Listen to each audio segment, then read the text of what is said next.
Okay, I'm ready. Good afternoon. It's 4:43 and we're starting the regular business meeting for the Commission on Police Practices on February 17th, 2024. I'd like to welcome January 24th. I was thinking of someone's vacation in February. My apologies. Ms. Condi, will you please do the roll call? Yes.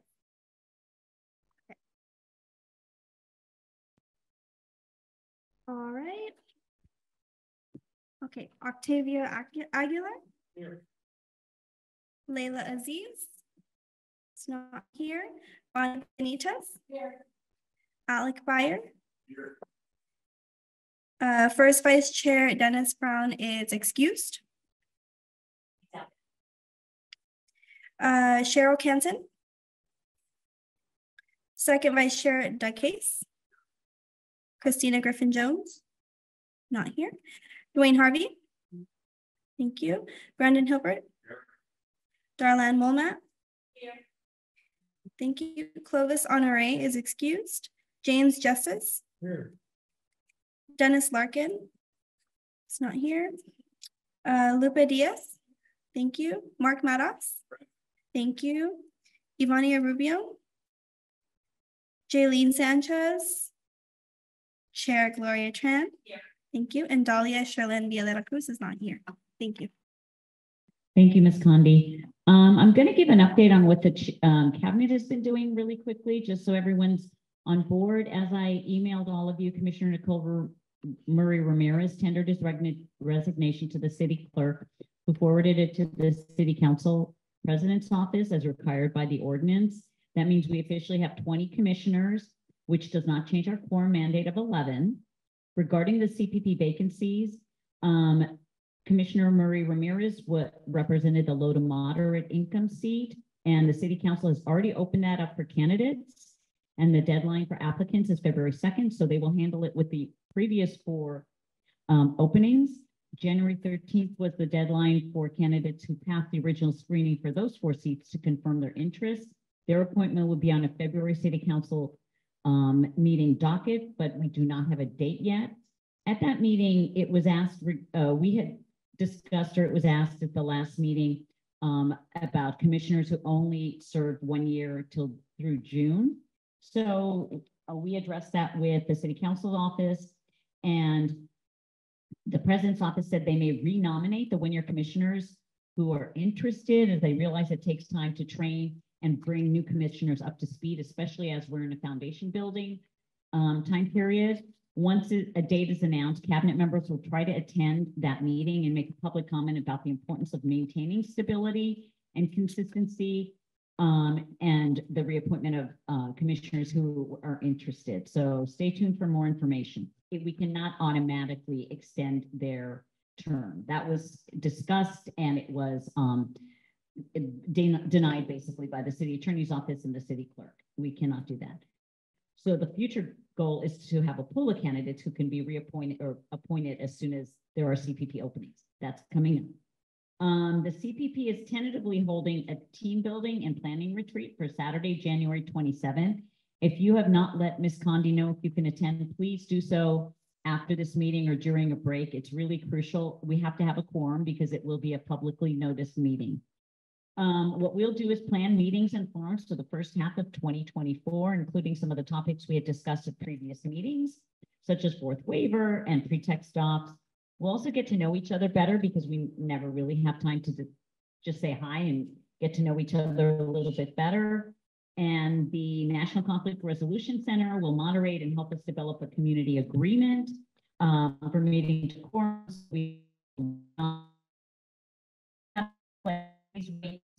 So you're called upon. If you disagree with another commissioner, please keep it focused on the topic and don't make it personal. So we appreciate everyone's cooperation with that. Regarding the hiring executive, this office lays out expect to hear from their office soon. Ad hoc personnel committee will play a role, which we expect to follow the process that was approved by the CPP. The cabinet and Dr. Scarborough meet with the mayor on January 24th. We'll update him on the CPP accomplishments and reinforce the importance of CPP and community input in choosing a new police chief. If there is anything you think we should discuss, please email us. And we will also meet with the police chief on January 30th. We'll bring up the issue that Commissioner Harvey addressed at the last meeting regarding STB training officers bringing up their families' name to new cadets. We will mention the issue of some IA reports, not including all the information that we had discussed at the last meeting. And again, if you have anything else, please email us. The cabinet has 2 more meetings with city council members in the next couple of weeks. Once we are done with that, we would have met with every single city council member. We have updated them on our progress, let us know what issues we will need support on, and started to establish a positive working relationship with them.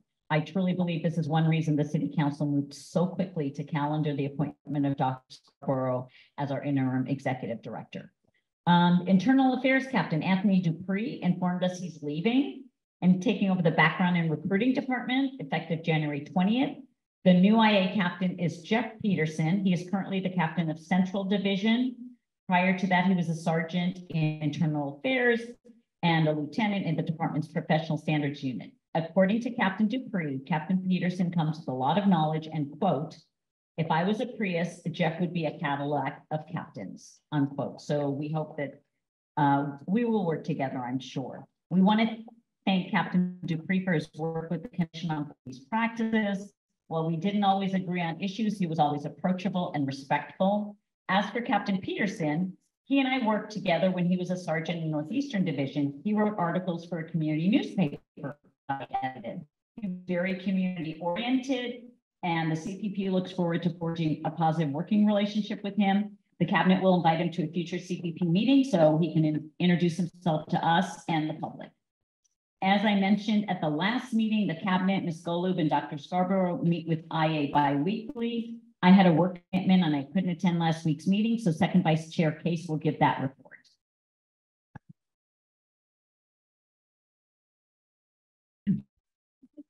As Chair Trent indicated, the cabinet and Chief Investigator Golub meet with Internal Affairs every other week. Those meetings were initially scheduled to do like a debriefing of our case review, but we also discuss issues relating to internal affairs and our relationship with them. At this particular meeting, there were really no specific case issues. Everything we talked about was not confidential. First thing they mentioned, obviously, was the new IA captain. We talked about the ongoing issue of access to recordings, and they were under the impression that the issue had been resolved. We explained that we still did not have a resolution to it, and they said that they would get back to us with instructions on how commissioners could log into evidence.com so that we could do that. And they did follow through, and they sent to us today a instruction sheet on how we'll do that. And Chief Investigator Golub will be contacting the commissioners with instructions on doing that. So that was just a successful agenda item. We talked about the quality, well, maybe the disparity in the quality of some of the IA investigations. Some seem to be much more thorough than others. And they encouraged us if there are specific cases that we would like to discuss with them to let us know. But they reiterated that all cases are reviewed by the lieutenant to the captain and IA's legal affairs. We talked about the issue of items that are in the case file, in particular things like 911 calls and toxicology reports and so forth. They indicated that everything that their investigator looks at should be listed on the report, and that we would have access to anything that's listed there. We talked about toxicology reports, and they indicated that they don't look at those unless they have a specific relevance to the allegation. With regard to a 911 calls, it's kind of a case-by-case basis, but they indicated that if we thought that if in our review it was important to listen to the dispatch or the 911 call, that we would have access to that.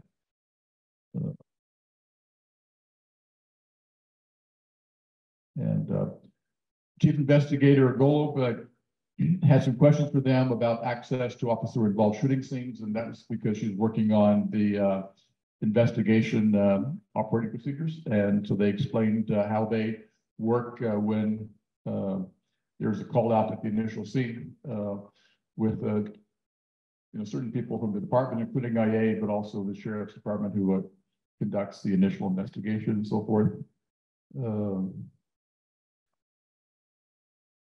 I think that's everything we discussed. So thank you. Thank you, second vice chair Case. Okay, we'll looking at the approval of the minutes from last meeting on January 3rd. Were there any changes recommended? Yes, Commissioner Hilbert. I have one minor change for the ad hoc training committee. The very bottom part of, and I've already shared this with Alina, so she already has it. I'd like to make a minor change which says, due to the holidays, there's no physical document prepared. We had it, it just didn't get into the agenda. So I think it got sent, it just a minor correction. So I've already shared that with Alina. And she will adjust that. Any other changes? Do we have a motion to accept the minutes as amended? Commissioner Justice, thank you. A second? Commissioner Byer, all those in favor? Opposed? Abstentions? Unanimous. Thank you so much. All right, we're ready to go into closed session. Outside. It's open. Council. Okay, thank you, Honorable Chair. There'd be a recommended closed session pursuant to Government Code Section 54-957 to discuss cases that are protected and confidential under Penal Code Sections 832.5 to 832.8 and Evidence Code Section 1040. That will be the recommended closed session. If you're watching via the public, we should be return around between 5:40, 5:45. So it's an estimate. Thank you. For the record, can we just name that there's no public comment? Thank you. There's no public comment. Thank you.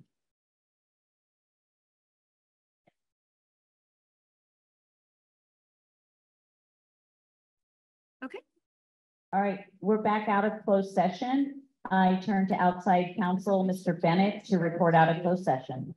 Thank you, Honorable Chair. The commission met in closed session pursuant to Government Code Section 54-957 to discuss matters protected from public disclosure under Penal Code Sections 832.5, 832.8, and Evidence Code Section 1040. The commission gave direction. There is no reportable action. That will conclude my report. Thank you, Mr. Bennett. All right, we're moving on to new business. We discussed last meeting having a bit of a deeper discussion on body worn cameras and a couple of issues with them. This will be a discussion item only for this meeting. However, we could go into recommendations if that's what the commission chooses to do. So I'm gonna turn it over to Mr. Bennett, and he knows a couple of the issues that we were concerned about, such as having no audio for the first 2 minutes when an officer turns on their body worn camera. And obviously, as we mentioned, not regularly following policy and turning on their body worn cameras when they should have them on. Those are just a couple of the concerns. And I turn it over now to Mr. Bennett. Okay, thank you, Honorable Chair. She flagged some of the concerns. The concerns that you all discussed came out of closed session and out of review of some of the cases that have been discussed in closed session, including the buffer period, where there is no audio at the beginning of the recording, the indiscriminate turning on and off of the cameras relative to police officers. There is, if you look at the policy, which, well, first of all, there are several body worn policy, camera policies online. It would be helpful to have the department make sure that whatever is online or whatever even shows up when you do the online search is the appropriate policy. But it looks like the most current policy that we have is 9/2/2021, which is helpful. If you look at the policy, and I know we don't have time to do it now, but you all can have a discussion. This is a discussion item. The department allows officers to stop and start recordings in certain instances. One of the curious ones is relative to suspect interviews, where the policy says that sworn personnel are encouraged to fully record suspect interviews.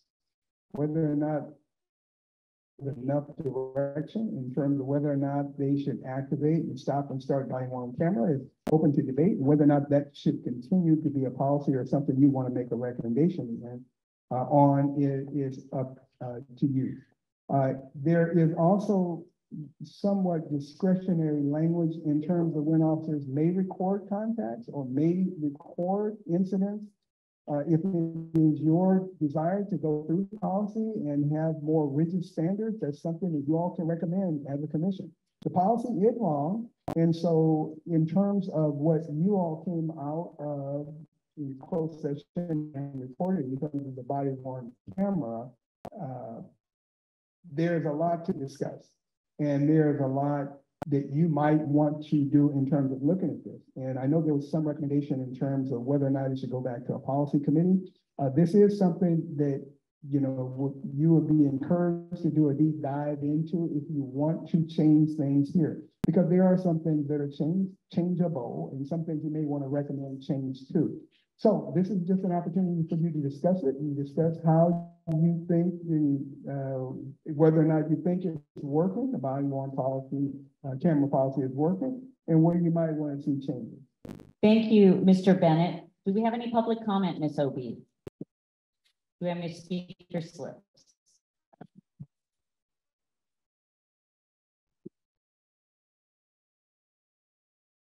We have no in-person public comment. For those joining us virtually, if you would like to speak on this item, please raise your hand now.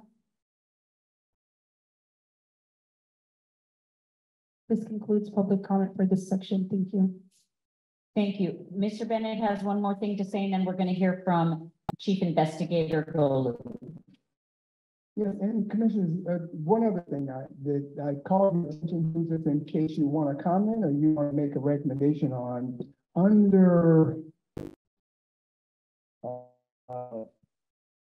mandated recording for personnel. This is on page 6 of the report. If you look under the arrest item, which is number 2, says sworn personnel may stop recording in the event mode when the arrestee is cooperative and safely secured inside the law enforcement facility. Period. If an arrestee becomes uncooperative or if there's some evidentiary purpose, officers should resume recording in the event mode.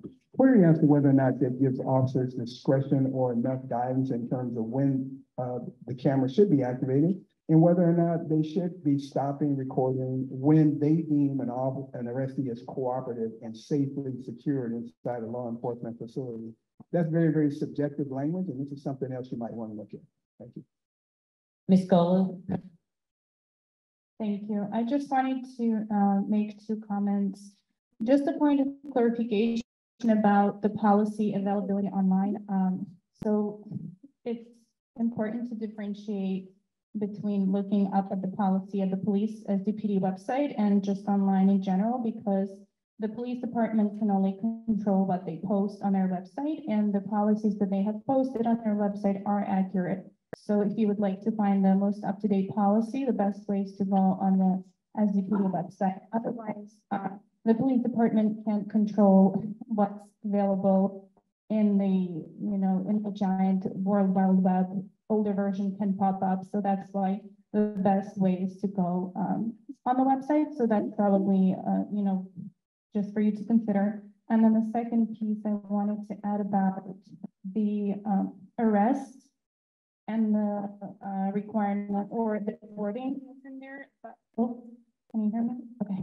The stopping the recording when the arrestee is cooperative and safely secured inside a law enforcement facility. So that provision probably exists there because once officers bring arrestees to secure facility, they need to leave them and do arrest processing. So it's not feasible for them to continue recording once they lodge the prisoner. So that's for you something also for your consideration. Okay, Commissioner Hilpert. Kind of along the same lines. I think one thing we may want to consider re-recommending is if, for example, they have a detainee that's in a division holding cell. We've actually had a case where something happened inside that holding cell and there was no body-worn camera available because this was so vague that there could not be an enforcement on it. I would think that if there's any kind of contact with the detainee there should be recording. I think to your point, like if you're inside the jail facilities, it's a little bit different. I think that was their pushback when we recommended before, but I do think there's a lot of things that could be missed.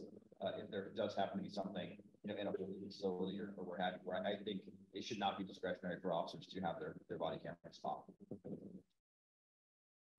First, second vice chair, please.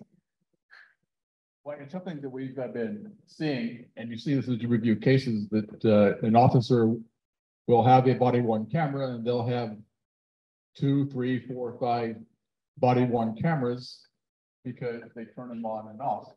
And they do that because sometimes when they maybe put a suspect in the back of the car and they close the door, and in their opinion, there's no longer an enforcement action going on. But we don't know what the officers are saying to each other when that is during that period of time. And sometimes things happen, and by the time they turn their body worn camera on, we're not able to capture everything. So I don't quite understand. Well, I guess my feeling would be that they should be required when they arrive on the scene to turn their body worn camera on and to keep it on until the entire incident has concluded. And if there's some reason why they need to turn it off, that they document the reason why they turn it off and put that into their report would be my suggestion. Any other comments, suggestions, feedback? Is it something where you want to study the policy and we discuss it again? I would eventually like a recommendation policy. I don't like that this is my personal opinion, that we have 2 minutes of video without audio at the very beginning, because sometimes the very beginning is when things start to happen. And it sounds like it is an easy fix from what I have heard from previous commissioners, from commissioners who have previous experience, and also keep it on until incident ends. So those are some things. How would you like to proceed? Is there any feedback on how you would like to proceed as far as this is concerned? Commissioner Hilbert. I looked around first. I think my recommendation would be, I think we should go over this and try to come up with all the recommendations and do one massive recommendation. Yeah, 15 recommendations, whatever it is. That way we can try to cover all the bases all in one recommendation. First, second vice chair Case. Yeah, I think it might be helpful too to look at body worn camera policies of other departments. And I know that there are some model policies that have been put out by cops and other groups. So maybe try to look at the model policies and compare them to ours, particularly as it addresses the issues we've been talking about. Is it something everyone would like to look at the policy and then email the cabinet changes? And then at a future meeting, we will address it. Once we have a compilation, we can send it to Mr. Bennett to come up with recommendations based on the recommendations of the commission. And then we can present it to the commission, open session, and vote on it, and then send it to the PD. Is that it? Yes, Commissioner Malin. I like what you said. The only thing I would add is what Doug said, looking at model policies from around the nation to, you know, because maybe somebody else has already done all of the work for us. You know what I'm saying? Commissioner Hilbert. I have old copies. I could try to see if there's new ones. I think we have San Francisco, LA, New York, Chicago, maybe Miami, and I think Madison, Wisconsin. Are they good ones? Well, I mean, we were trying to look at some of the bigger departments across the country, and that was 2 or 3 years ago. So I can at least put that up on our shared drive so we can reference that, and I can try to see if there's updated versions of it as well. Let's be sure we get the latest. And then will you just email us so we can email the commissioners that they're up there? So this is going to be a continuing discussion. I don't see us deciding right now, but I would like to ask if we can within the next month or so, find time to review it, email the cabinet with possible changes and recommendations. We will compile them all. You may all have similar ones, and then we'll send it to Mr. Bennett to put together a recommendation. Does that sound like a workable path forward? Oh, thank you, Commissioner Maddox. Just a point of clarification, the policy that is in our agenda document is actually old compared to what is on the website. There's 1.5 million changes. There were, It's really fun to see the difference. there were a few policies and a few changes, so we believe that the September 2nd, 2021 is the latest policy. If anyone has any changes and thinks there's an updated one, please let us know and we will share it. So, all right, so that's what we'll do. I would like to take the agenda a little bit out of order if there's a consensus, because there might be some items that we will have to discuss more at length if we do get another commissioner. So if we have a consensus and there's no objection, then I can do that. Any problems? Okay, I'd like to move to the CPP meeting calendar, which was shared with the agenda and also given to commissioners. What it states is that our regular meetings will be the first and third Wednesdays of each month at 4:30 in this building at Balboa Park. We also have one meeting scheduled for Saturdays, however, that's only as needed. For example, and we will tell you in as much advance as possible, hopefully weeks in advance. And that could be for case review. That could be for community input. That could be for a forum that we're talking about executive directors. That could be for a number of reasons. So that's what that Saturday meeting is reserved for. Is there any public comment, Ms. Obi? There's no in-person public comment. For those joining us virtually, if you'd like to speak on this item, please raise your hand using the Zoom feature now.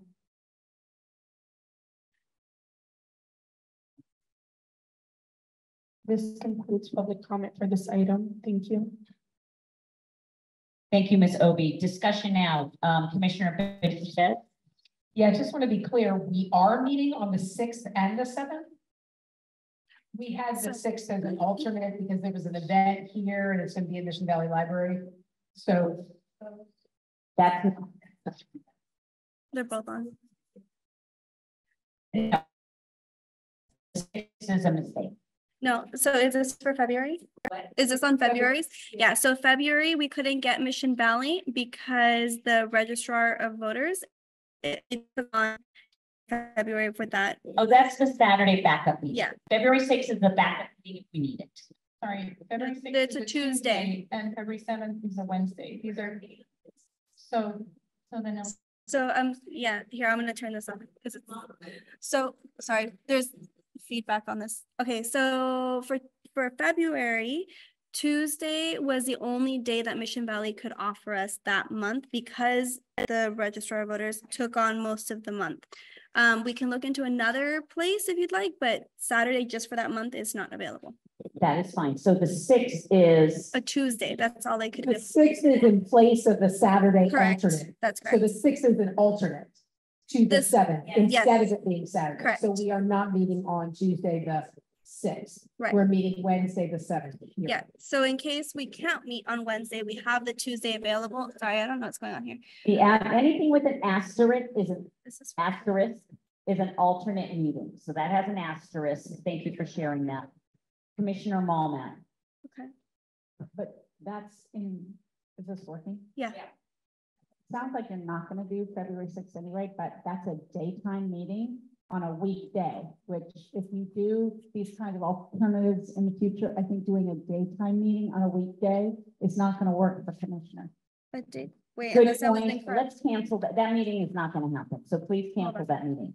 And if we need to find an alternate location on a Saturday, we will do that. So that's what I would like to recommend. That was my apologies. That was written incorrect. It would have been our normal 4 to 8 timeframe. That was my. Yeah. That's okay. We're not gonna have two meetings next to each other. So if we need a Saturday meeting for February, we'll find an alternate location.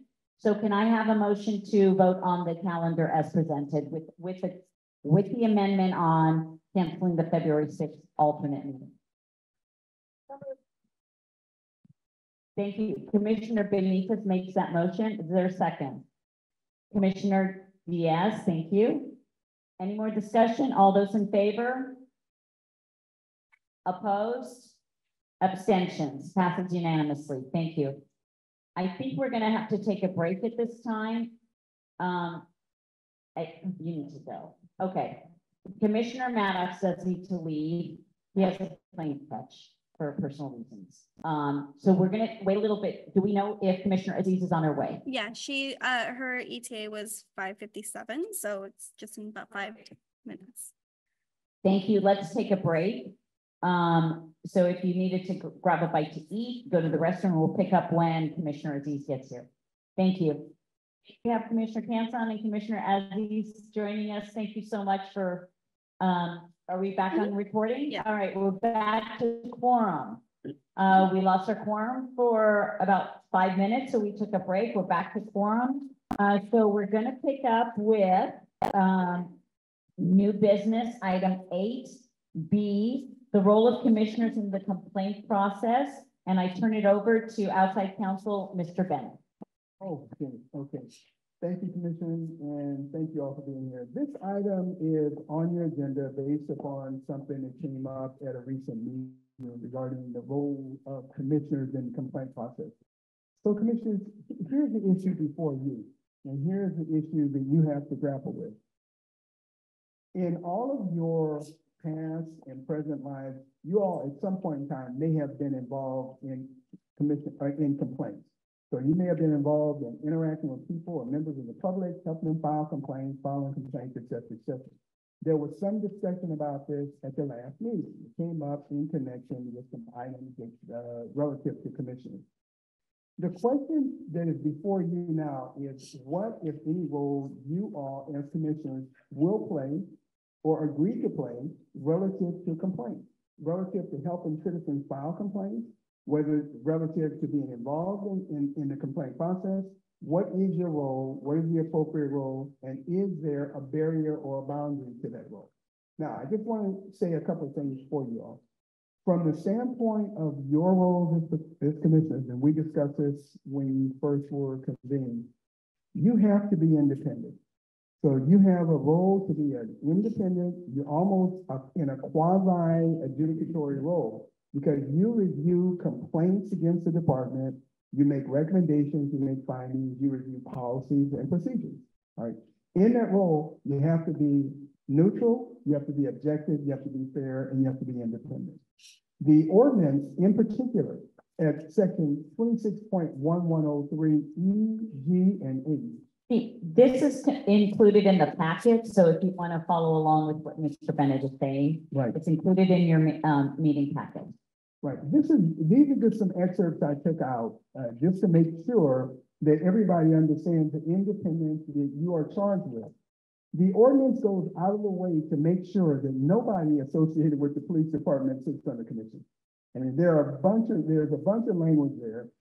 For example, at 26.1103E, it says to ensure the commission's independence from the police department and other law enforcement agencies in San Diego County, no current or former employee of the police department or other law enforcement agency working within the geographic boundaries of the county of San Diego may serve on the commission. In addition, no immediate family or household member defined as a parent, spouse, domestic partner, sibling, child, or cohabitant of a law enforcement officer. Thank you. It's Yeah. not in the packet. Thank you. Can you put it up, please? It was supposed to be in the packet, right? Okay, let's, no. Okay. You have it? Um, If you don't, that's okay. If it's not, Commissioner, so if you don't have it, trust me that I'm reading verbatim out of the ordinance and it will be in the packet, it'll be in your backup later. Okay, but the ordinance goes on to say that in addition to immediate family or household member defined as a parent, spouse, domestic partner, sibling, No. child, or cohabitant of a law enforcement officer who works for a law enforcement agency within the geographic boundaries of the county of San Diego may serve on the commission, ... Okay, so the ordinance in your charge specifically excludes that police influence, all right, because of independence.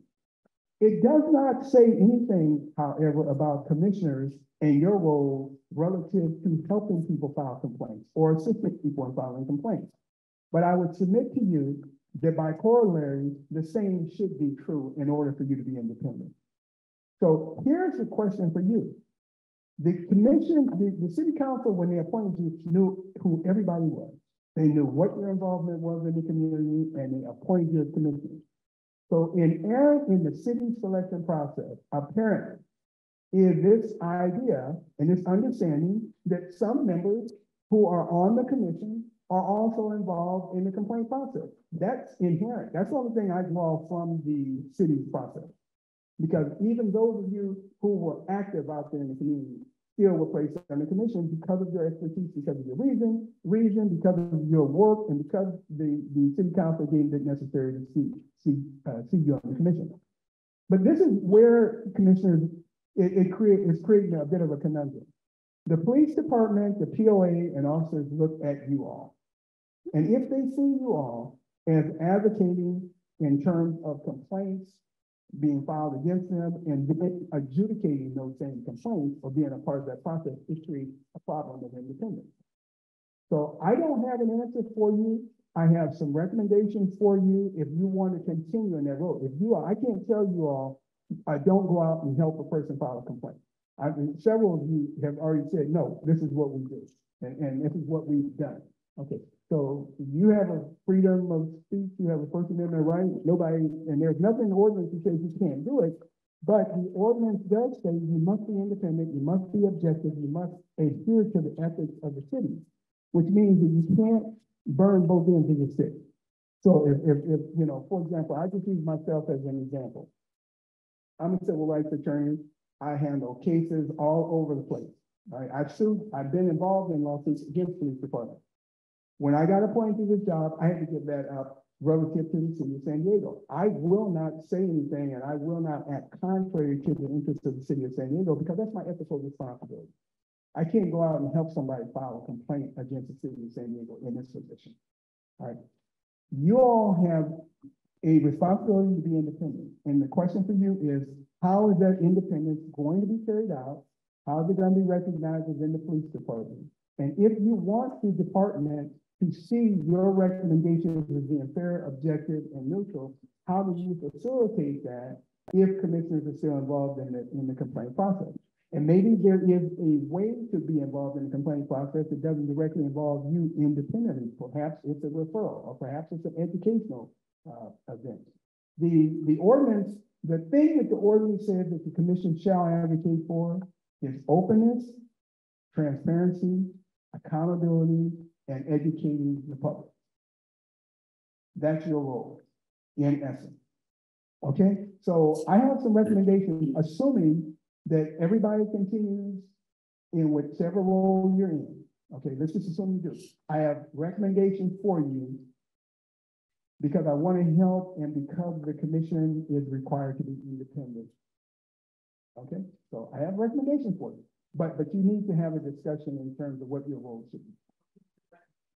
Yes, that's what I was saying. Okay, let me give you my recommendation. Let's just assume you do need public comment, but I'm going to give you my recommendations. Here's my recommendation. Now this is commissioners, and this is not unique to you. Okay, this is what happens on city council. This is what happens in commissions, et cetera, where they have involvement in things coming before them. So I have 4 recommendations. I say at the very least, I recommend the CPP utilize a formal process where commissioners complete a written form notifying the commission of any involvement in complaints brought against the department. This formal disclosure by an involved commissioner should be made at the earliest opportunity. The form should be retained in due course and may be subject to disclosure as a public record, by subpoena, or in a future court proceeding as necessary. You need to understand, commissioners, let me explain this. When you all in your records are subpoenaed, now say, for example, there's a discovery motion being made against the police department and a Pickett's motion. Your records become discoverable. If you're a part of the complaint process, when the judge says, I want records of the complainant turned over to the defendant, if you're complaining, your name gets turned over also. So we need to have a record to make sure that we know exactly who is the complainant and who's filing the complaint. Number 2, commissioners should also be required to disclose on the public record any involvement in matters or agenda items brought before the commission in open session. Recusal may be required depending on the circumstances and extent of involvement. This means, commissioners, that if somebody from the public comes up and they speak on an item and they say, yeah, I think we need to do this, I think you all need to get involved in this aspect, this aspect, this aspect. If a commissioner has already knows about that situation or has been involved in that situation, you need to disclose it on the record. And that's okay, that's perfectly fine. This happens in public hearing matters all the time. Items come up before a legislative body for public consumption, and a council member has been involved. The council member has to disclose, look, I went out, I just want to disclose on the record, I talked to 8 developers regarding the project. I also went around the community and I talked to people in the community, so blah, blah, blah. The purpose of that is to show that you can still be independent, you're still fair, and you're putting all your cards on the table so everybody knows exactly who you are, okay? Number 3, where commissioners are involved in complaints or matters discussed by members of the public during public comment, commissioner involvement must be disclosed on the record. Same thing. So if somebody comes and they complain, they come up publicly and they say, I have a complaint against the police department. This happened to my son, or this happened to my child, this happened, etc. If you are a commissioner and you've been involved in that, you know something about that, you made a report, you need to disclose that on the record. Okay, you need to make that clear.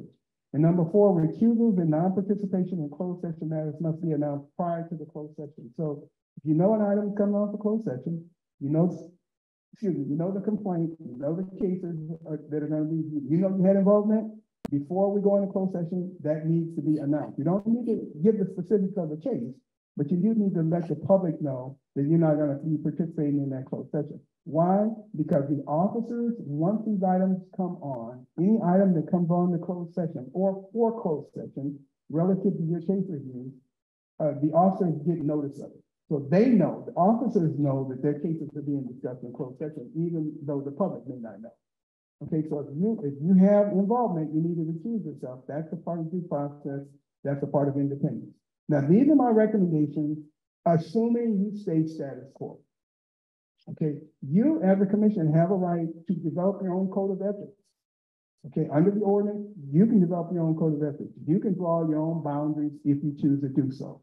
So the purpose of this item is to give you that opportunity to talk. And I've also asked the chair, I said, Chair, this is so important that you all need to take as much time as you need to discuss it, even if it goes over into the next meeting, because this cuts at the heart of your independence and what credibility you're going to have with the department. You work hard on doing case reviews, but whether or not that's going to be received because members of the department or POA or officers believe that you can't be fair and trusted is very, very important. That would be my report. Thank you. Before we have discussion, do we have any public comment?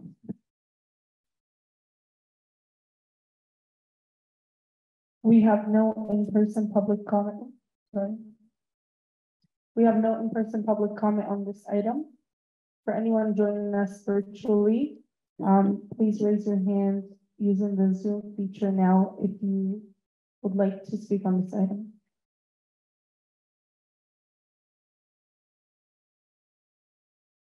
This concludes public comment for this item. Thank you, Ms. Obi. Commissioner Aziz.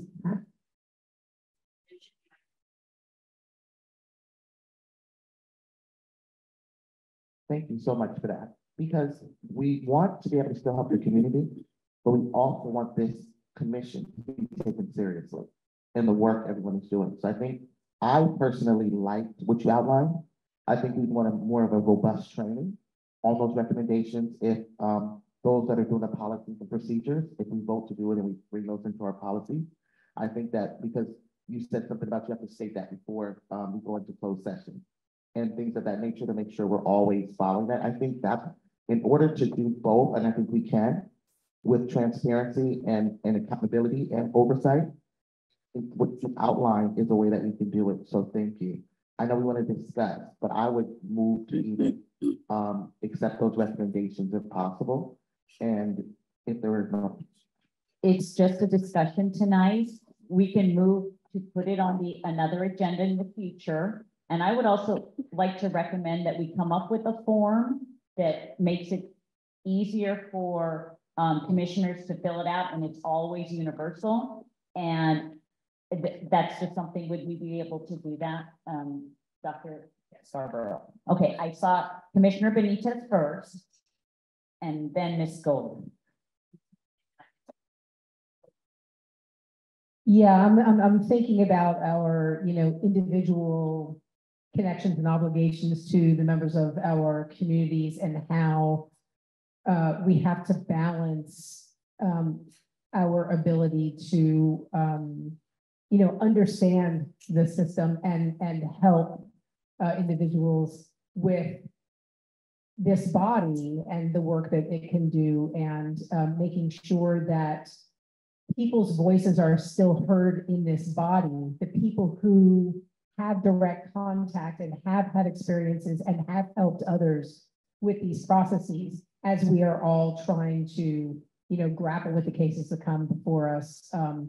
And, the first step in dealing with conflict of interest is the disclosure, is recognizing, oh, I have a connection here. And disclosure is step one. And I think and that's essentially what you've outlined.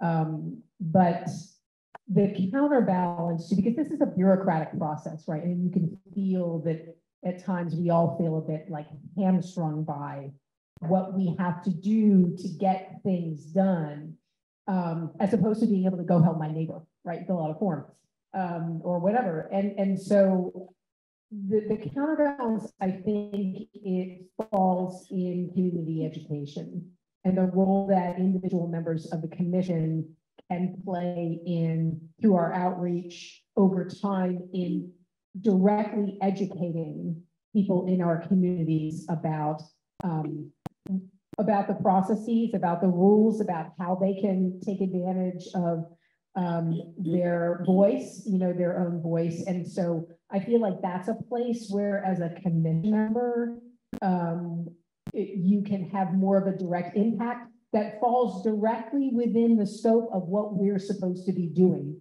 And there is no conflict there, because you read off, the commission is here to do this and this and this. And the last thing I think you said was to be educating the public. And that's where I think we can have such an incredible impact. If it's a little less hamstrung by the bureaucracy of what we have to do here. Ms. Golu, and then second Vice Chair. Thank you. I just wanted to make a comment, and I have two clarification questions for Mr. Bennett. So just to kind of follow along on what Commissioner Benitez was just saying, many civilian oversight agencies have dedicated outreach departments specifically targeted, and we have our outreach coordinator as well, who do the job of educating the community. And correct me if I'm wrong, educating the community on ways to file a complaint so they know where to go to and what are the processes, probably won't constitute a conflict of interest, and making sure people know where to go and how to do that, so that I can also see how the commission fulfills this kind of service to the community.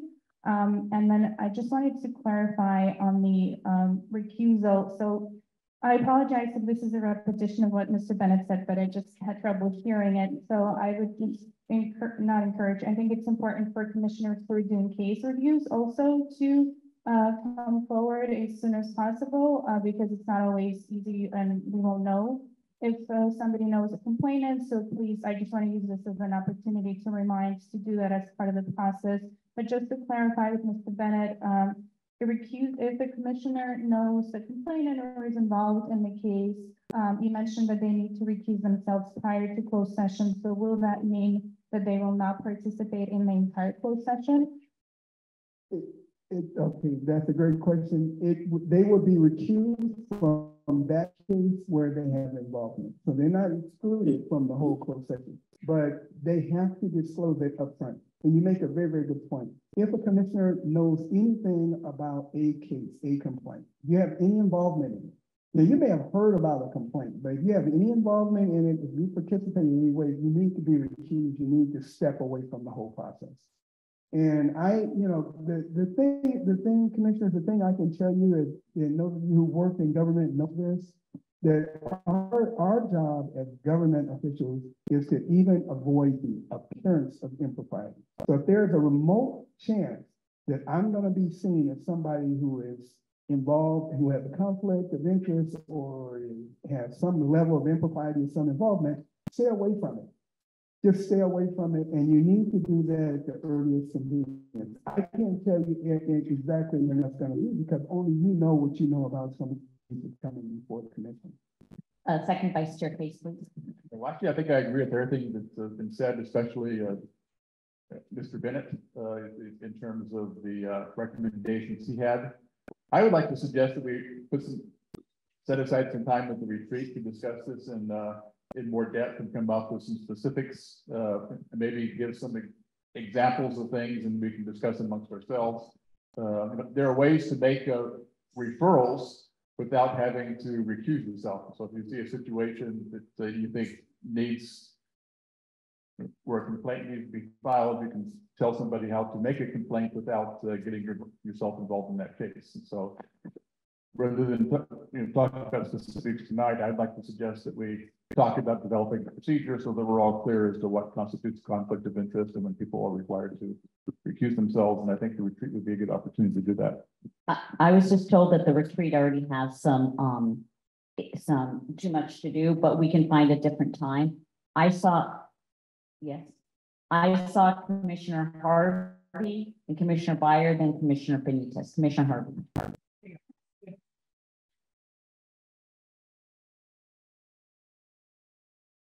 Okay, in regards to a commissioner actually filing a complaint. As far as going about that, should we disclose that prior to or as we're doing it? Because I know I have filed complaints prior to being a commissioner. I'm sure I'll be filing complaints as a commissioner because of my contact with PD out, so how do we deal with that? Well, Commissioner, there's no hard and fast rule. I mean, the thing about it, none of you have lost any rights by being a commissioner. You don't lose your right as a citizen. For example, a police officer can file a complaint against the police department and still remain on the department. So you don't lose your right. You have a complaint, you have a complaint. The thing I would do is, again, this is something I haven't thought about in terms of what that process would be, but obviously it will be a disclosure. Because, and the fact that you file a complaint against the department doesn't disqualify you from being, dealing with other aspects of the complaint, but you can see how the department may view it. Okay, and this is the conundrum. I can't give you a hard and fast rule or answer right now to what I would do or what I recommend. Clearly you refuse from anything associated with that, correct? Or anything associated with any members there. But how you deal with the issue while you're a commissioner and how you adjudicate complaints and then file a complaint against the department is it difficult? Doesn't it? But it's not something that can't be done. Please, and I go back and I use this analogy. Police officers have to enforce DUI. They stop people and they arrest people for DUIs all the time, right? And some of them get popped for DUIs. Some of them pick up DUIs. They get disciplined for DUIs, but they're still able to do their job and arrest other people for DUIs. So it's not impossible for you to file a complaint against the department and still stand in adjudication of the issue. The key is that disclosure is done, and if you come up, and this is something, Commissioner, you all can do through your code of ethics, which basically says, look, you could say that if you have a complaint against the police officer, that complaint, or there is some disclosure process within the commission that I am a complainant, because the commission tracks complaints. So they're going to track your complaint just like they track the complaint of a citizen. You can, where there's a notice and there's a firewall between that commissioner and anything having to do with that complaint. These are just thoughts, okay? But this is something that you as a commission need to grapple with in terms of what do we do if we are complaining? What do we do if our child is a complainant? What do we do? These are all issues that you all need to grapple with. The key is independence, making sure there's no perception that you're not independent, that you can't be fair, you can't be objective, and disclosing it as clearly and as clearly on the record, staying out of anything that could compromise your integrity and your independence. Thank you, Commissioner Byer. But relative to the ethics and the conflict of interest, the municipal code section created this commission addresses that. One of the things we can be removed for is a violation of the code of ethics of the National Association for Citizen Oversight of Law Enforcement. So, and it says, or the commission's adopted code of ethics, which we don't have. Secondarily, there another section of the code 26.11111111 is entitled conflict of interest code. It says the city council must adopt a conflict of interest code for us. So that doesn't exist either, does it?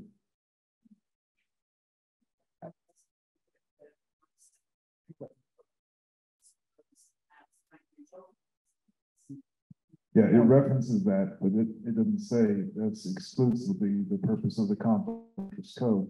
So we are dealing with competing interests then. Yeah, you're dealing with, you have NACO code of ethics, you have your own adopted code of ethics, which you have no. And this is something I'm saying you all can, what I'm encouraging you all to think about, creating your own code of ethics. And again, that's something, commissioners, that would go to a policy committee or a procedural committee for you to discuss and make a recommendation, because these are things you can come up with yourself. You have an opportunity to do that. But also in reading the municipal ordinance, it talks a lot about our independence, but it doesn't say that we can't file a complaint if we see something that's complainable. That is, Commissioner, that's totally correct. And I hope I made that clear that you can do that. The other thing, Commissioner, is if you look at the city's ethics code, I mean, you all went through ethics training. You'll see these same general things that I've discussed, you know, in terms of your roles and your independence and the fact that you need to be, you know, be people of integrity, which you all are. Everybody here is. Second Vice Chair Case, and then Commissioner Malmuth. Commissioner Malmuth and Commissioner Benitez. I'm sorry, you know what? Commissioner Benitez and then Commissioner Malmuth.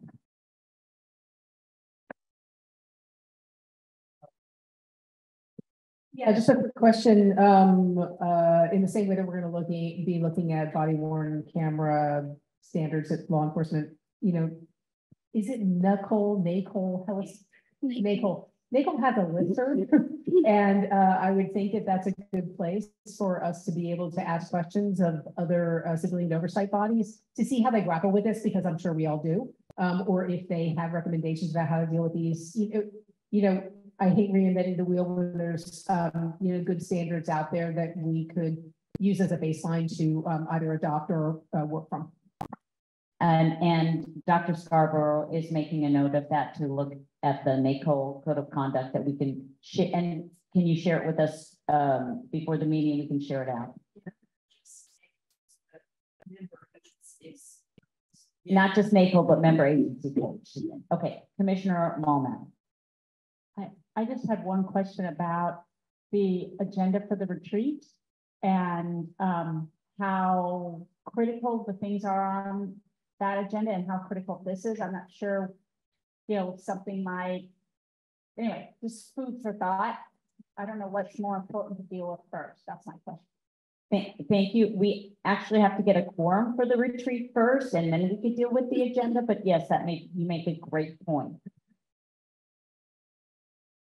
At this point, we have a 4-hour time slot, and we have been in contact with the National Conflict Resolution Center to have them facilitate a community agreement about interactions between commissioners.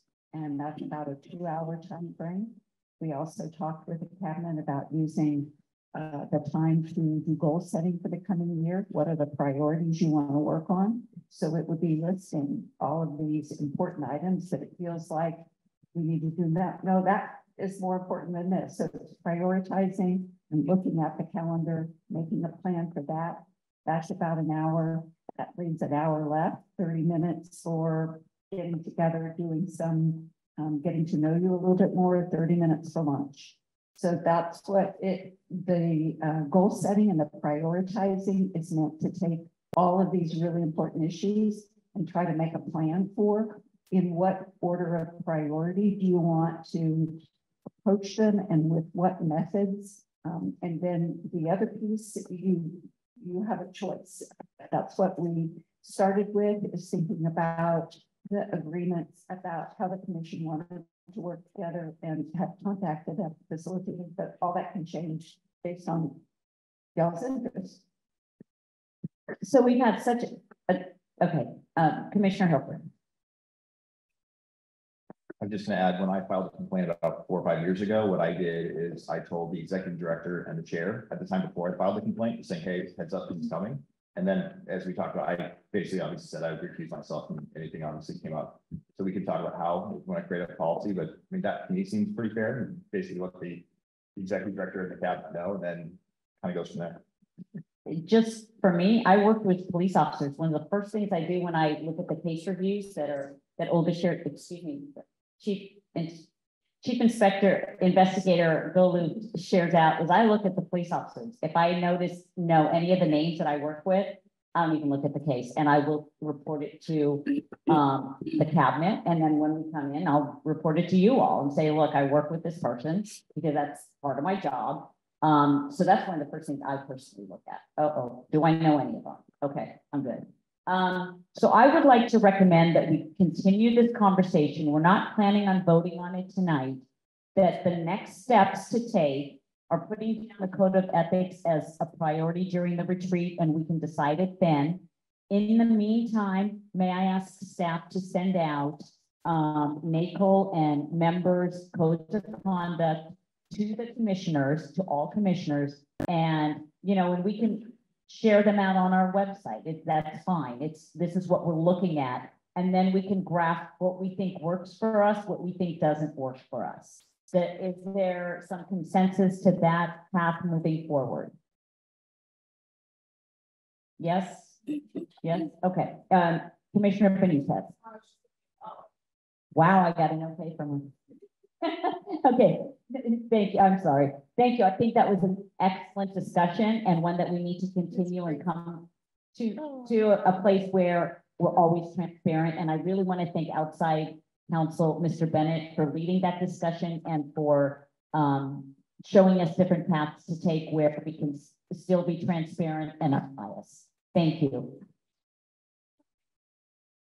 Next, we have the ad hoc committee reports. We're going to start with the ad hoc training committee, and they now have a co-chair, Commissioner Malmet, and they're going to present the draft onboard training, and then we'll have public comment and discussion. Commissioner. Okay, so the list that you have in your agenda packet is what the training committee is recommending related to onboarding only. Okay, it focuses just on onboarding. And we didn't want to reinvent the wheel. So we started with that training academy list that was in our agenda packet starting back in August when we met for the very first time. Then we looked at what the National Association for Civilian Oversight, or NACOL, what they recommend with respect to training. We've done some outreach to the San Diego County Clerk, which is that citizen review for the County of San Diego. We've talked to a couple of national experts in the area of civilian oversight. And this is just one part of what we've come up with. First thing I want you to know is this is a product by novices, okay? Novices. I don't have a background in civilian oversight of law enforcement. So even though we try to look at what some experts have, it's not perfect, I'm sure. Okay. Start reading. With other people who are novices, and this is what was important to you as you came on board. Well, it's a lot. You will notice there are 15 things on this list, and we wanted to give some rationale for why everything is on the list. So there's an objective and a purpose associated with every single one. So this may seem a little overwhelming. And we are still working on putting together a list of training related to case review. And then we have another category of a list of training on special topics. So if, if I was envisioning, like maybe a dozen components for everything we needed to know. So we're cognizant about how much this is and that we're all volunteers and there's not unlimited time. So we can all discuss what questions you all have. Prior to discussion, is there any public comment? Thank you. Thank you. Thank you, Chair. We have no in-person public comment. If you're joining us virtually and would like to speak on this item, please raise your hand using the Zoom feature now.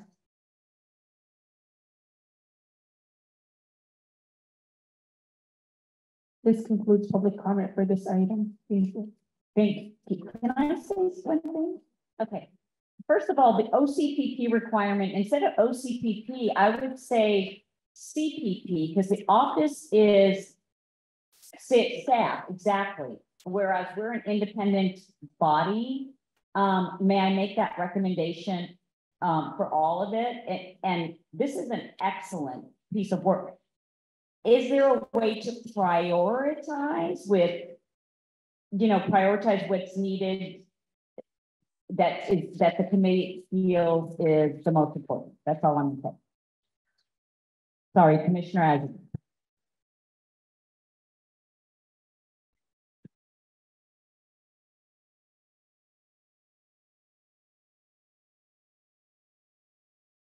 And for example, distribution like 3 and 4 can probably be done at the same time.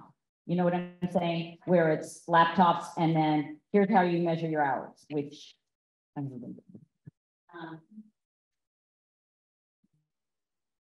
any other feedback? Commissioner, first, second Vice Chair. I think you've done an excellent job. I think they're all important. I mean, there are some obviously more important than others, but I think all these are essential onboarding, and the dimension could be 15 separate components. You could have a day-long training and get through half of them or maybe all of them, I don't know, and so forth. But I'm really impressed by it. I think you put a lot of thought into it, and you've covered everything I can think of that's important for an onboarding process. Obviously, there's other things we need to do, but in terms of like initial training of brand new commissioners, I think you've done a great job. Thank you. Chief Investigator Golu. Thank you. I also wanted to second that it's a wonderful program. Everything is important. Just one suggestion, perhaps such items as implementation ordinance, charter, bylaws can maybe be a requirement for commissioners to read as opposed to being in session. So just something to consider. And then maybe sign that you've read it or something to that effect, like I confirm that I have. Okay. Who is Commissioner Byers? Yeah, thank you for putting this together. I know it's a lot of work, but what I need, what the training that I need is when I open my laptop and stuff pops up. I need practical stuff. So I don't really need legal and ethical and philosophy right away. What I need is when I open my laptop and things pop up, I don't know what they are. I need to get that straightened out. When I want to find a case that we're working on, I have to click on share documents or my file. I'm fumbling around, I'm wasting time. So that's what I need training on to get me flipped into shape so I can access information we need so I can get the work done that we need to get done. So you mentioned case doing. That's number 3 on this.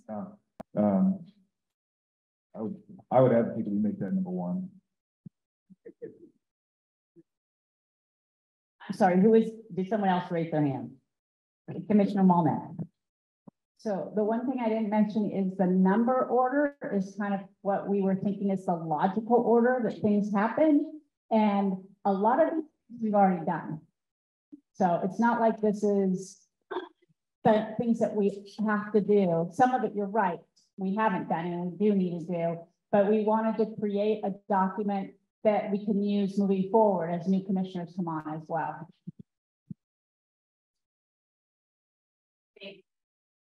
Thank you. Yes, Ms. Obi.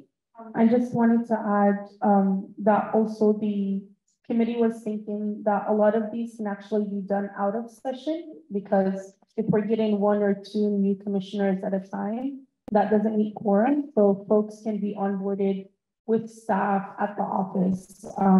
So a lot of these actually don't have to take meeting time in session. That's a really good input. Commissioner Benitez. In my tiny fancy office, we used to have procedures manuals. And I'm, although a lawyer, I'm an auditory learner. And so reading stuff is like, whatever. I can read, but it's not my preferred mode of education. So we've replaced our procedures manuals with recorded Zoom trainings. And so you could, for example, have staff or someone, especially when it comes to the laptop, right? Share their screen and record a Zoom session that anybody can then access to say, when you open a city laptop, you're going to see this. This is what this means. This is how you do this. And you can watch it in 30 minutes or, something like that. And not all of this can happen this way, but in terms of just orienting someone to some of these, you could assign the task of pre-recording some trainings. Then they're just on demand as we get new commissioners, and people can watch them at their leisure. Those are called Looms, and we use them at work. We started using them during COVID, so they're kind of short little videos that could be used. Is that if you're interested in that as a committee, is that a way to incorporate any of that? What were you looking for tonight? Because we do have an action item.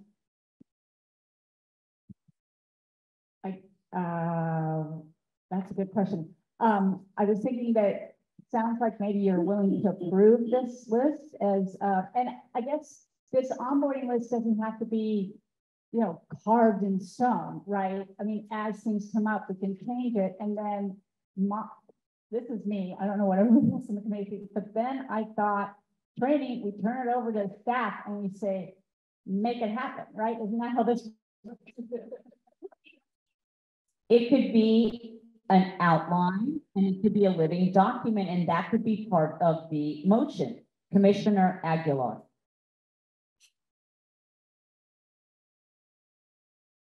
I also want to thank the committee for the work they did. It's excellent job. But I also wanted to add one other thing that I think is really important. That is, I think we could use some guidance from in making presentations to the community about the work of the commission, and perhaps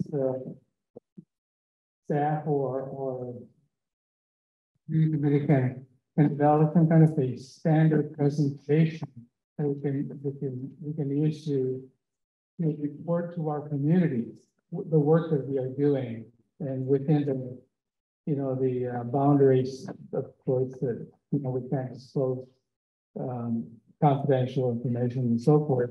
But I think it would be good to have some sort of standard item, some items that we can check on when we talk to the community about the work they're doing. Are you referring to a way to recruit new candidates for the commissioners and show them this is what the commission does? If you want to join us. Somewhat, but also just to members of the community who are interested in what we are doing and want to know more about us. What? Wait. I just wanted to answer Commissioner Aguilar. We actually already have a lot of that developed, and I'm happy to meet with you one-on-one, and we can look at some of the options that we already have, and I can develop further presentations if you feel like anything is missing. And I'm also happy to also support you in the presentations themselves. So if you have a presentation scheduled, I can be there, I can have flyers, I can have our materials out for community members. So I would love to work with you on that. Okay, also, are those on our website for the public to see? The presentations? Well, the videos that he's saying, this is what the commission does. Are those on the website available to the public? Sorry, I don't Are you understand. Oh, okay. Okay, presentation. Okay, thank you. All right, so moving forward, do we want to make a motion to accept this training onboarding as I think I need that, hold on one second, that if we want to accept it as a guideline and a living document that's open to change per the vote of the commission, that's something we can do if you're interested. Commissioner Aziz, did you have something to say or did you want to make the motion? I make the motion. I'll make the motion to adopt your hard work, this committee's hard work, thank you, as a living document. Can we add that to be amended by a vote of the commission, if that's what we choose? Everything is. Our bylaws, anything we do is always subject to future amendments. It's not necessary. Thank you, Attorney Benitez. Is there a second, Attorney Benitez? Oh, there she goes, Commissioner Benitez. We've lost all control. Okay, any more discussion? All those in favor? Opposed? Abstentions? Thank you, and thank you once again for all your hard work. This is an excellent.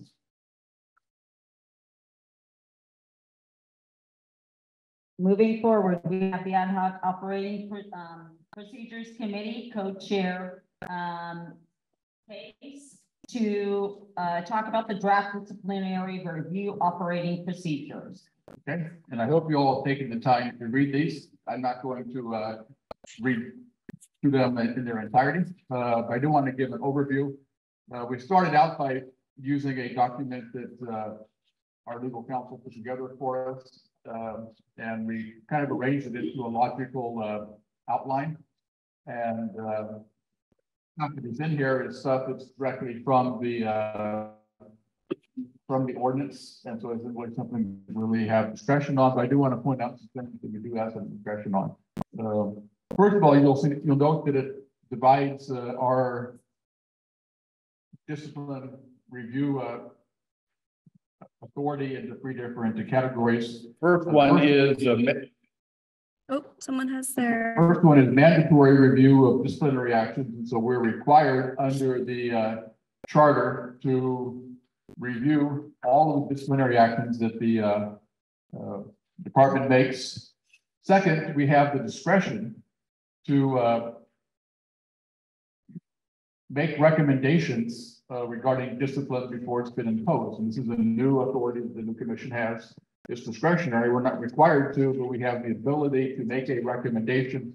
And two constraints. Number one is it has to be within the one POBAR deadline. And secondly, we have to act expeditiously so that we make a recommendation before the department has already imposed discipline. And third is also a new discretionary ability, which we haven't had in the past. And that is the ability to review discipline for actions that are not based on misconduct. So all the stuff that the commission has done in the past and the CRB has done in the past is regarding policy. The third category is discipline for performance. It's like a performance review. And so it's something that isn't really a violation of policy. It could be things like thoroughness of report writing. Like one thing that occurred to me is I read an article in the paper that talked about the number of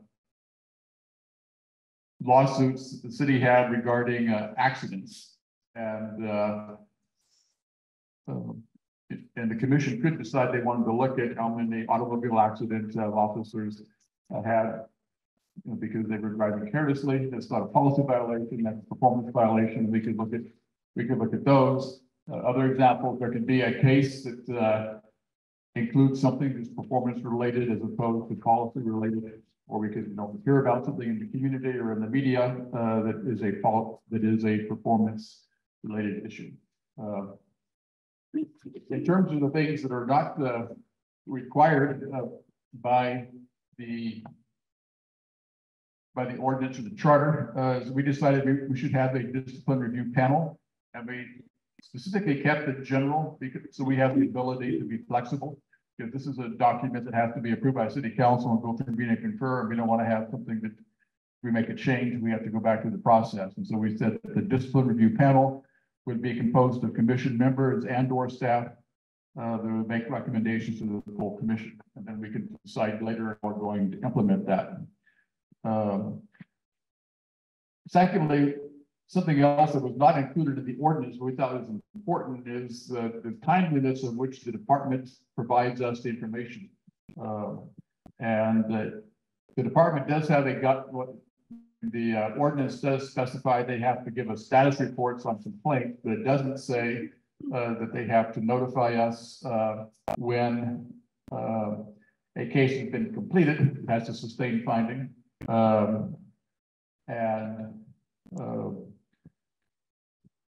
And so we put in there that in order to fulfill our responsibility, the department has a duty to notify us within 10 days of,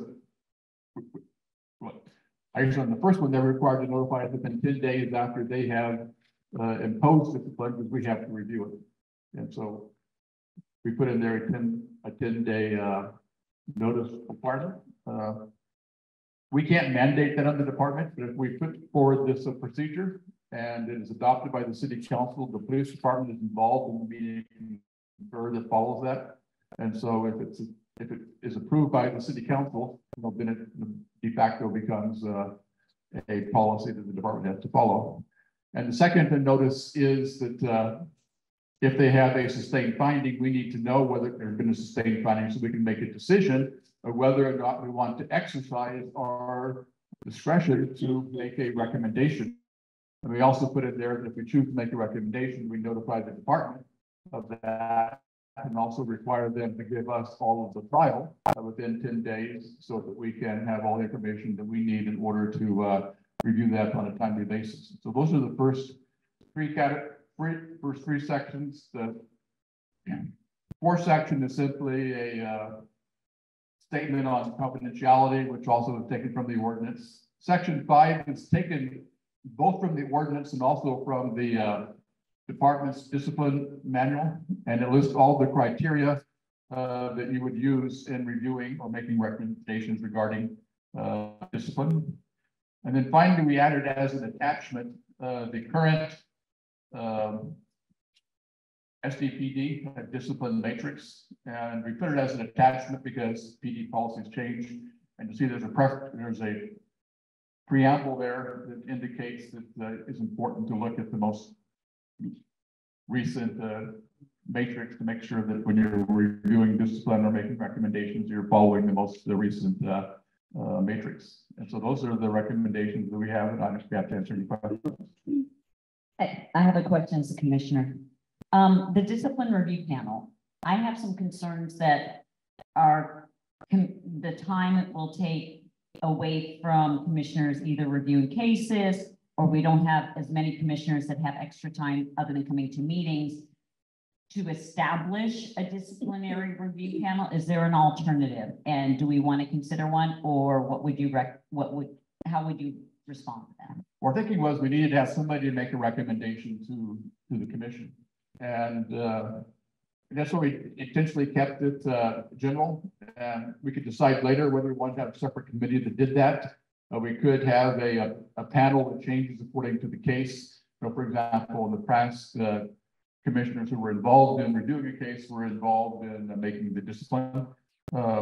And so I think the thinking is we need to have somebody make a recommendation to the commission, and that should be a panel, whether it's a fixed panel, like a standing committee, or whether or not it is a floating panel that varies from case to case, is something that we can decide in the future. But we didn't want to get too specific there, so that we'd have the flexibility of adjusting it to meet our needs. If we decide it's one of the investigators that's hired, let's just say that's not a panel, that's one person. Is there a way we want to maybe work around that? Because a panel usually means more than one person.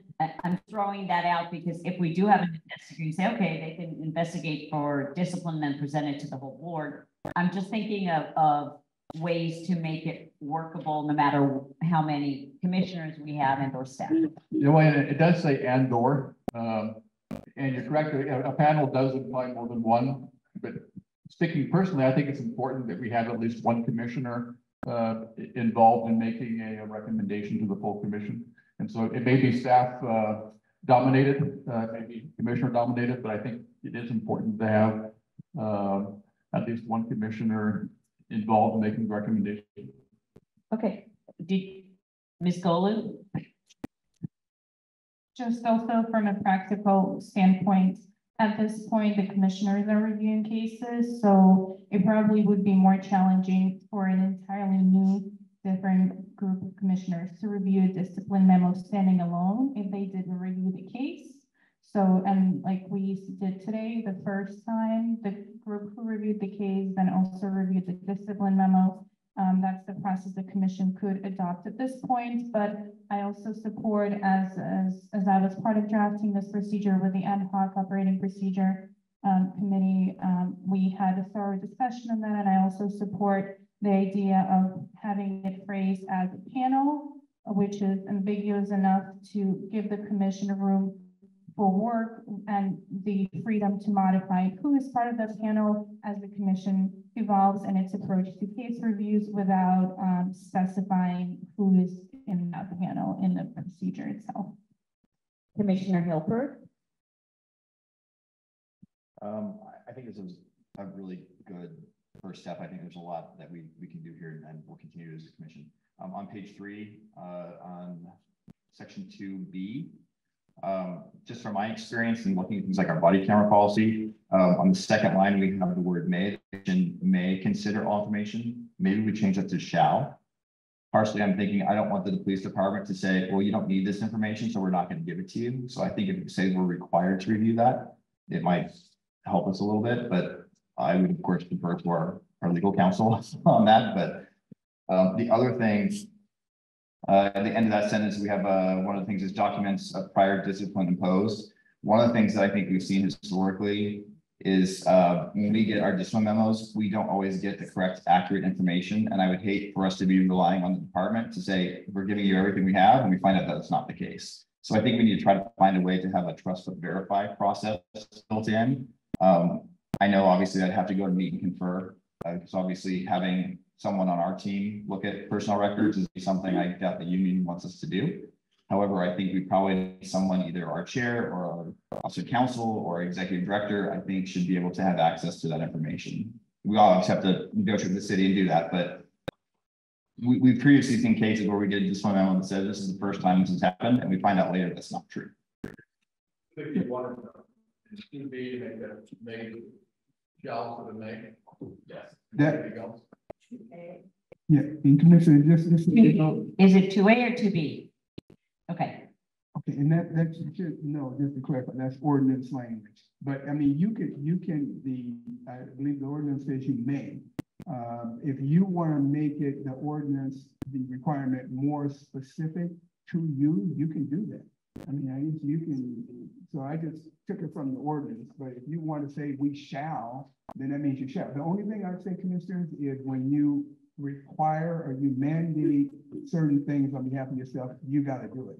The ordinance gives you a little bit more leeway and says you may consider this, but if you're saying you shall, then you need to make sure you shall do everything that's specified. Commissioner Hipper? I was thinking on the second one, the first one basically says that we can provide disciplinary. I think the second one says when we're going to provide that recommendation, that's where I think it says we shall review all those documents.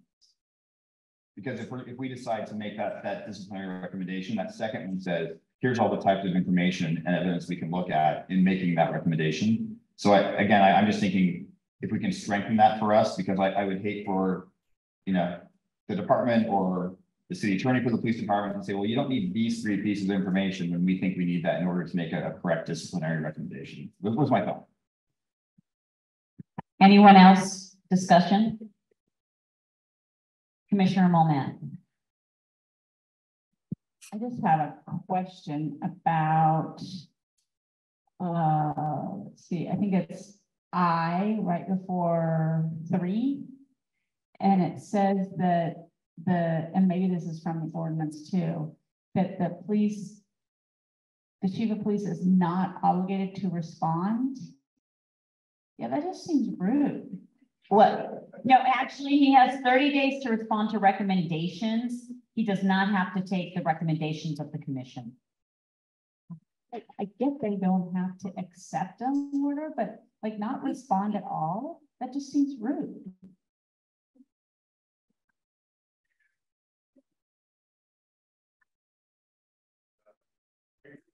The issue is that they are required to respond to recommendations regarding sustained findings.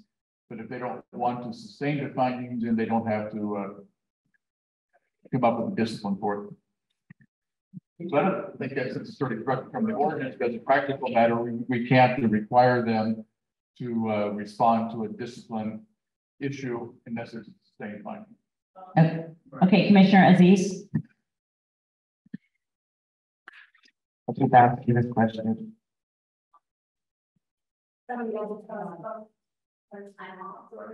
Okay, no worries. I keep asking you this question. And we've had some, so I don't know if anything has come back. If we disagree with their finding and we sustain a finding that was not sustained, what happens next?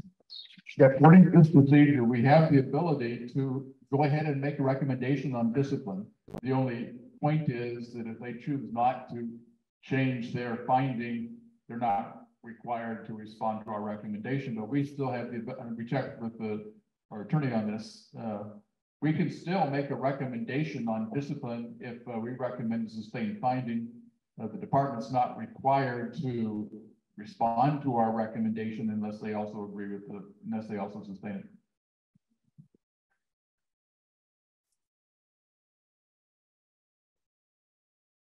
No, Sorry.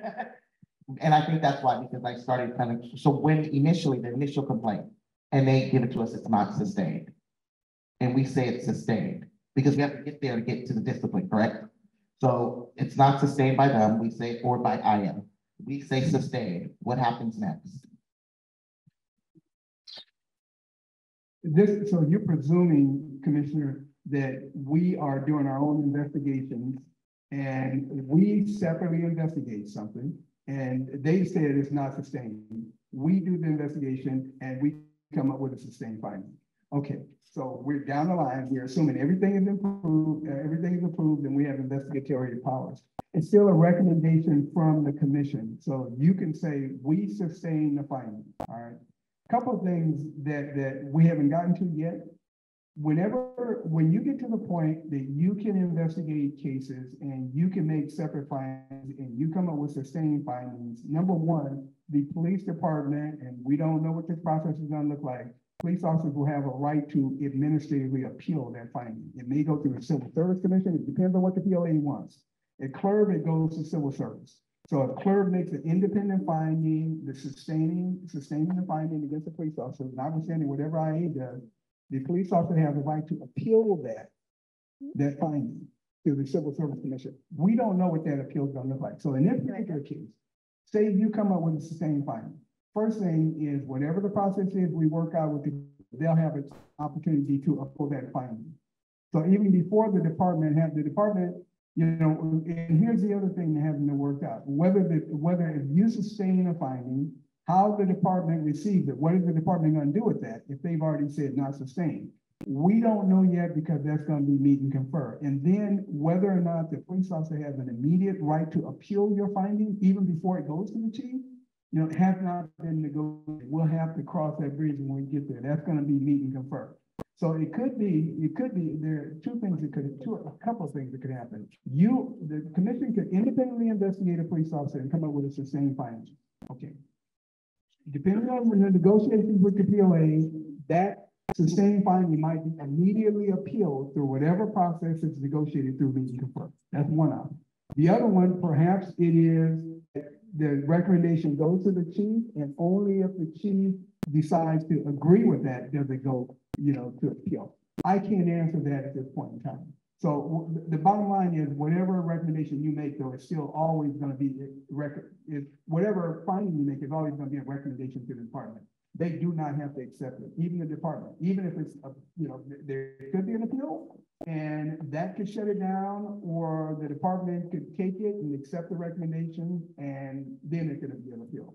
But whatever we do, whatever you do is always gonna be a recommendation only. We putting what we would like to happen in our policies and procedures to get ready for meeting concern. So I'm sorry, I probably was in that meeting, Doug, but what have we decided on if our findings are different than the police's findings or internal affairs findings? Yeah, so if ours are different, we're gonna make that recommendation to the department. I guess the issue is that we are gonna go ahead and make a recommendation on discipline.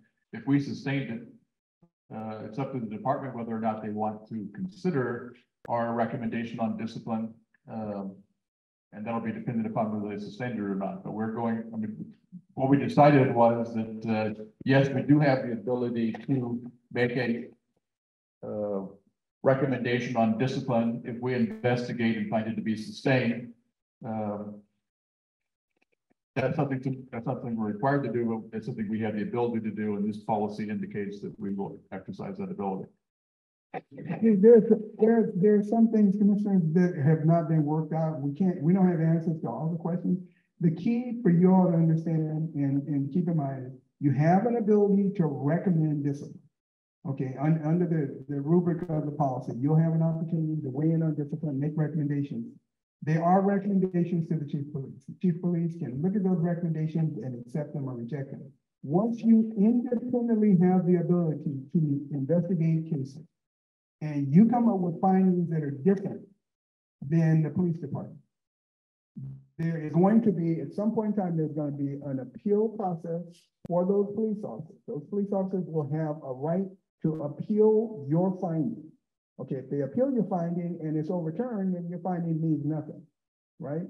If they appeal your finding and the finding is upheld, presumably the chief have to consider the finding to decide how the chief of police wants to deal with it. I'm sorry, commissioners, that there's not more teeth to what you say. It would be, I understand that grappling with the issue, like, what are we doing? We're making recommendations. The ordinance doesn't give you more power than to make recommendations. And that's why I will continue to implore on you all that the recommendations that you make, and the more you can do in public to get the public involved and get public knowledge in terms of what has happened, that's where your power really is. Okay, thank you. All right, Commissioner Diaz.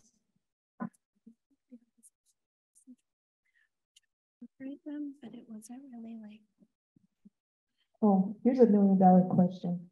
Will the ordinance ever be changed to allow us to actually, whatever you were all talking about, to do more than just recommendations? I can't answer that, Commissioner. I mean, the ordinance took a long time to draft. And it's gonna be it's already heavily negotiated with the POA. There are a lot of different interests, so probably not. All right, do we want to take a vote on this? We have an action item and it looks like we've discussed it and we do need to move forward. You want to vote? Okay, you want to make a motion? Yes, and I would like to include the shall amended to the vote. So I would like us to. What? The which? Oh, the shall. Okay. Yes. Shall. So change. Shall. Amend that word to shall. Yes. And then accept the draft. Besides that, thank you. Okay. Is there a second? Commissioner Wommack. All those in favor? Opposed? Abstentions? It's unanimous. And thank you again to your committee, second Vice Chair Case. They did an excellent job, and I know there's many more to come. Who was the second? Commissioner Canson, did you want to vote? Did you vote? Yes. Okay, so it is unanimous. All right. I know that first Vice Chair Brown is not here for the Personnel Committee. Do you want to give a quick update? I think we're waiting to hear from the city council president's office on moving forward. We're going to have Commissioner Mulmat give a quick update. I think, James, you want to talk about your part first? Sure.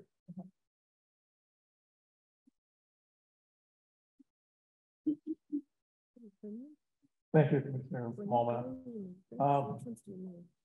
Based on the community forums and survey for the San Diego Chief of Police recruitment, we feel that the following characteristics are appropriate to add to the list for the CPP Executive Director. And this time I'm serious. Number one, personifies integrity, trustworthiness, honesty, ethical decision-making, and fairness. Number two, dedication to the recruitment of diverse individuals for the CPP team who represent the communities we serve. And three, ability to achieve strategic initiatives and to prepare and manage the budget. Thank you, Commissioner Justice. Commissioner. Yeah, so basically the list of executive director characteristics is a working list, and we are hoping that the community forums will help craft it even further. And just to let you know what we've talked about as far as the timeline goes, we are quite ambitious and hoping that an executive director can be chosen by the end of March. I know we haven't heard from the city council yet, but we're moving forward anyway and hoping to have some community forums by the end of February. And we've been chatting with our community outreach board.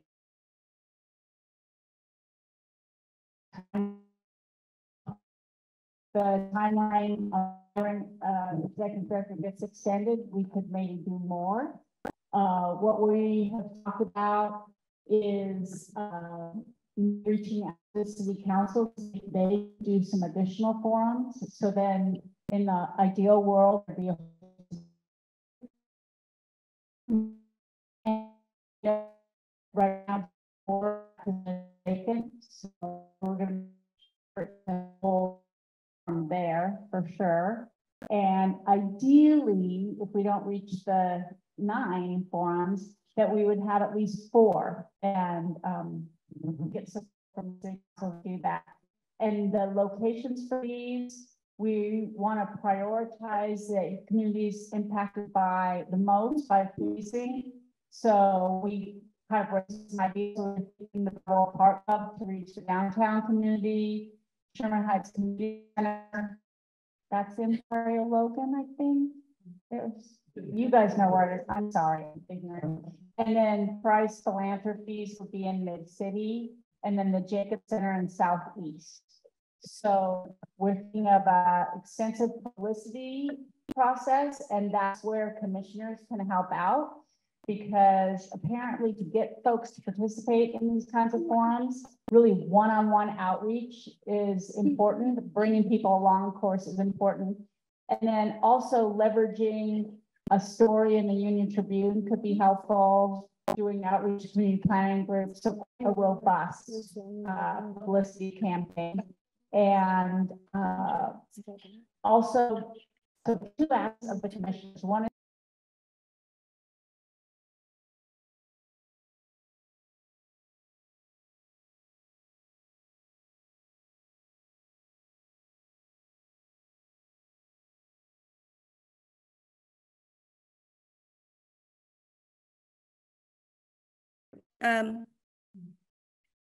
yeah, you can continue. I'm so sorry. no, that's go ahead. So a member of the public last time, Kate, and I don't want to mess for her last time, talked about, thank you for that. Talked about a list that Patrick Anderson had compiled during his time on the Citizen Review Board, and that we should try and use that list. Well, we've done research, and that was given the opportunity to join the list now they use with the CPP. And so that's all we've got. we've got what we've got because they didn't, I guess he didn't feel comfortable just handing over that list. I understand that. So I think, did you want to update anything at all today? I think that's our full report. Right now, we do have One has to be in. We have to wait because this process is actually led city council president's office. So they're going to put together a process using hopefully the ad hoc and personnel commissioners.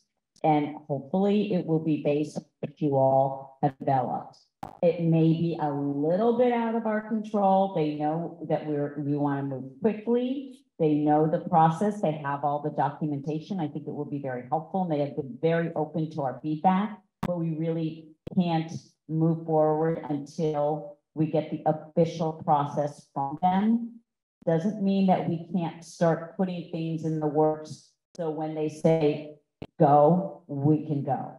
So we can start to prepare, but we cannot move forward until we get the official go. So I just wanted to caution you on that. All this is fabulous and thank you so much. You've done so much legwork and it'll be wonderful when we can move forward and you can prepare. You can start contacting people and letting them know. We'll give you a date once we have a set of processes to follow that's official. So it doesn't mean that we can't prepare. We just can't move forward quite yet. And we hope to hear back really, really soon. So thank you so much. Thank you, Commissioner Justice. All right, now we move to non-agenda public comments.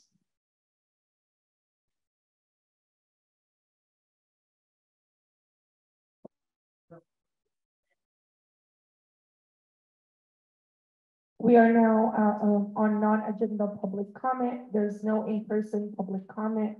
If you are joining us virtually and would like to speak during the non-agenda public comment, please raise your hand now.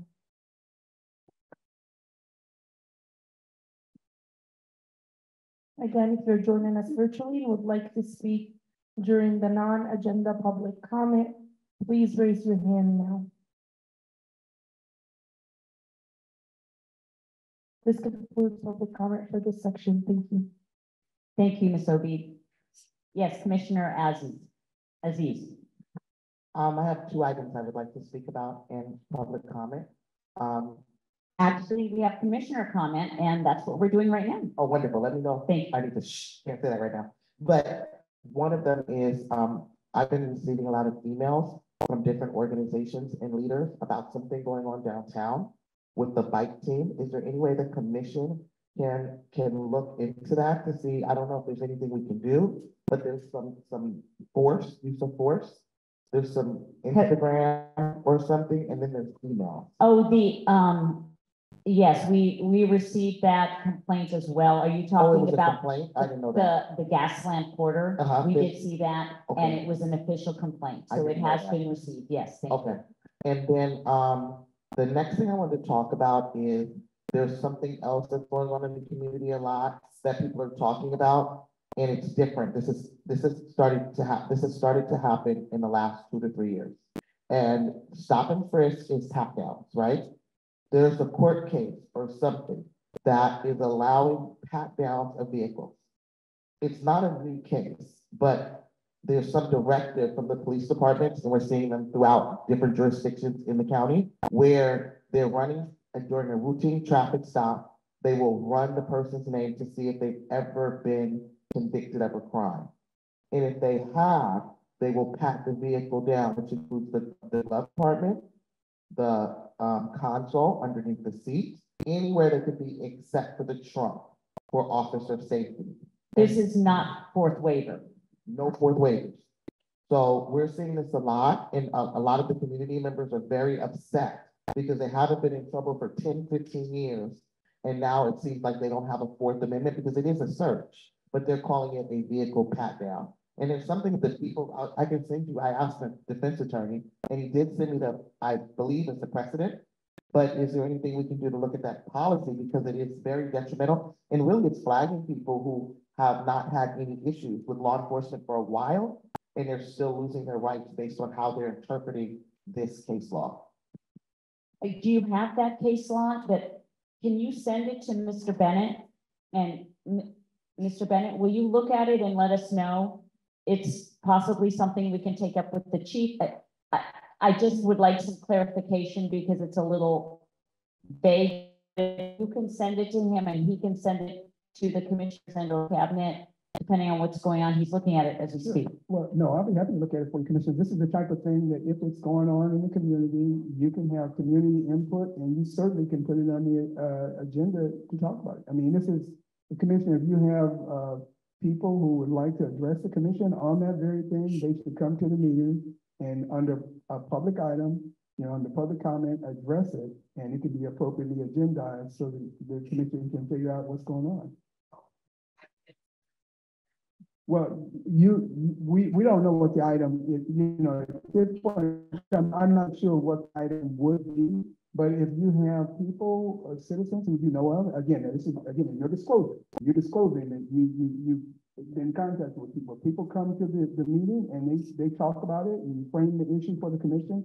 It's something the commission certainly can take up and agendize and deal with. And send that court case to Mr. Bennett so he can evaluate it, so we can bring it to the public's attention at a future meeting. Is there anything else from the commissioners? Commissioner Harvey.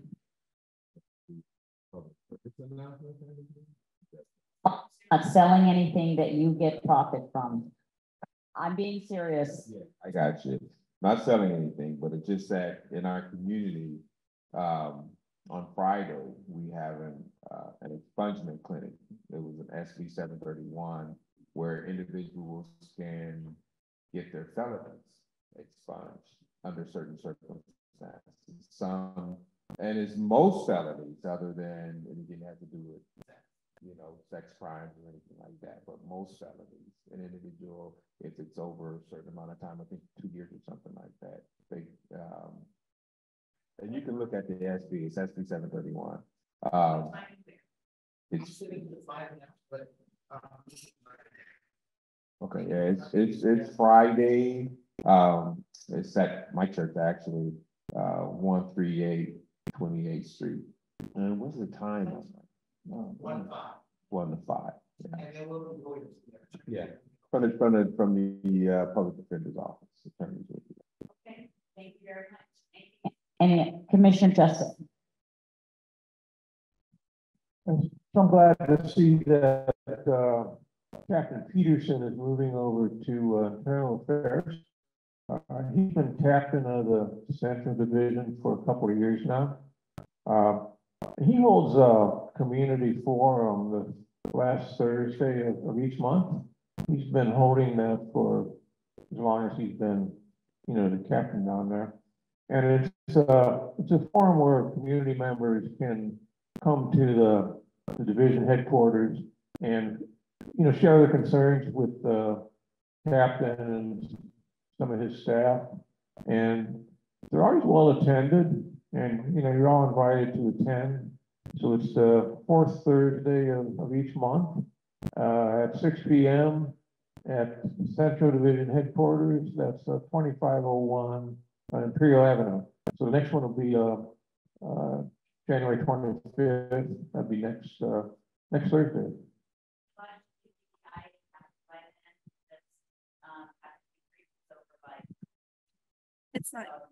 It's not hearing. He's community oriented, and that had been my experience when I had worked with him previously in a previous position. Okay, we are going to adjourn this meeting at 7:23. Thank you all. We'll see you on the first Wednesday of February. Thank you.